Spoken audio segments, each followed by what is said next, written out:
Muhammad Ali, uka buni bir kun oldin tayyorlab qo'ydim deyapsan. Buni sababi nima uka? Assalomu alaykum hammaga. Akalar, bir kun oldin tayyorlab qo'yishimiz sababi hop silyosimiz qizib qolgan holatda qo'ylarga berib bo'lmaydi, ham mollarga ham bir kun oldin tayyorlab qo'yishimiz sababi hop Oshqozondagi kislota bo'ladi, shunga. Kislotasi ko'payib ketib, qo'ylarga ham zarar, gazlanib ham qoladi qo'ylar.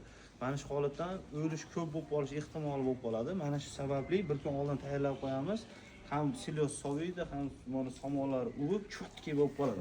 Mashalloh. Yemga e'tibor qilasizlar mana. Bayda Boshlari bor, bedalari bor, somon. Faqat kepak beramiz qo'ylarga, ortiqcha yem berilmaydi. Faqat kepak bilan. Kepak bilan shunday qilib semirtirsa bo'ladi, ha, Muhammad Ali? Mashalloh. Qilsa bo'ladi. Keyin akalar, bo'g'oz qo'ylarga sizlarga video manfaat beradi. Libo qo'ylarga silyos beryapsizlar, mana Imon amak, mana shu bitta idish 80 ming so'm turadi. Lekin bitta qo'ylar qurbon bo'lsa, bunga achimaysizlar akalar.